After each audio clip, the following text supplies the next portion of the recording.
Ready? 5 seconds. I am glad to be here amidst you today. Punjab University had acquired a prominent place in the intellectual map of India long before independence. Although the university had a fresh start at Chandigarh in 1947 in the wake of partition, it is good that you have been able to keep up the traditions of this premier institution. The success of a university is measured not merely in terms of the number of students enrolled or teachers employed, but in its ceaseless endeavor to attain peaks of excellence and the quality of intellectual leadership that it offers to the young generation. I'm happy that you have been able to maintain three ideals of our university, and I congratulate the teachers and students of Punjab University for their achievements. We are living in a dynamic age characterized by speedy and continuous changes, posing ever fresh questions regarding the ideals of universities' education. A university's true to its very definition has always stood for universal outlook based on humanitarian reason and tolerance.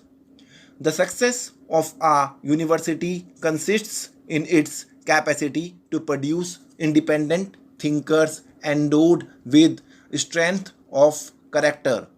It is only such great thinkers that have made significant contribution to the enrichment of human thought and progress of making. All through the history of making, we find that societies are always in a process of continuous renewal in which all ideas, institutions, and structures undergo transformation, leaving old gaps and taking up new forms and postures.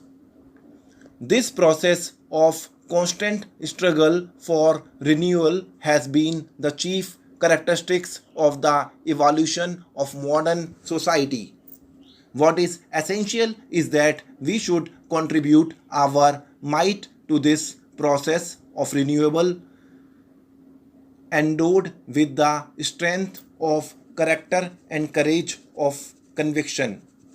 The academic community and institutions of higher learning have a big role to play in providing intellectual leadership to society in this unique struggle in the area of thought.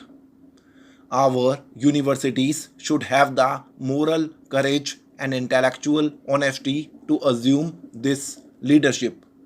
In the present day world, universities cannot remain isolated forever from contemporary society and its problems.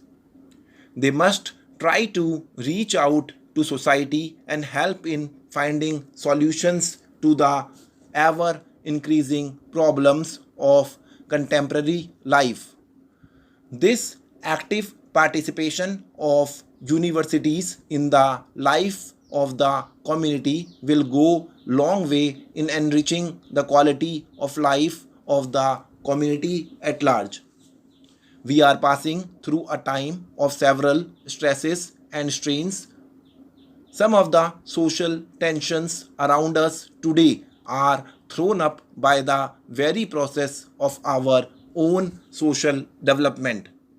We are decisively moving away from the rigid traditions of a distant past and are on the threshold of an irreversible trend towards new horizons on the road of modernization. Our industry, agriculture, education, health, all are fast developing. Science and technology are slowly but surely becoming a way of our life. And yet, emotionally, we are not able to make any decisive break with the past. Our emotional attachments are still conditioned by old traditions. Presumably, it is this conflict in the process of development that is reflected in the current situation with occasional outbursts of fury on matters like regionalism, regional religion, community, caste, and so on. It is true that languages, religion, ways of life are all parts of our cultural heritage. What is needed is to find solutions to new problems while trying to preserve all that is worthy in our heritage. This process of growth demands that our cultural heritage should also lend itself to continuous renewal, and it is in this renewal that we should look forward to the necessary leadership in our intellectual community. It is this ability to provide intellectual leadership that is expected of our universities. India has made rapid and significant progress in the field of university education since independence. It is a matter of pride for all of us to know that today our scientists, doctors, engineers, and technologists are serving in many parts of the world. This is a welcome development, but it is very distressing at the same time to see a large number of educated youth unemployed. One wonders sometimes whether the growth in education, especially higher level education in our country, is in the right direction and is in step with the absorbing capacity of our economy.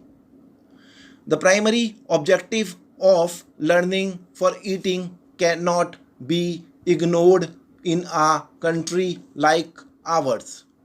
A job oriented education from elementary to the university level has also to be planned well in accordance with the unemployment outlets likely to be generated by our economic development. The most appropriate education, that which enables the recipient to develop character, strengthen mental faculties, expand intellectual horizons, and enables one to stand on his own for universities, teachers, and students who have reached an important milestone in their lives. But the process of education does not stop with these moments of joy. Individual keeps learning throughout his life, which benefits society. This is a welcome development, but it is distressing at the same time to see a large number of educated youth unemployed. One wonders sometimes whether the growth in education, especially higher level education in our country, is in the right direction and is in step with the absorbing capacity of our economy. The primary objective of learning for earning cannot be ignored in a country like ours. A job oriented education from elementary to the university level has also to be planned well in accordance with the employment outlets likely to be generated by our economic development. The most inappropriate education is that which enables the recipient to develop character, strengthen mental faculties, expand intellectual horizons, and enables one to stand on his own feet. Stop.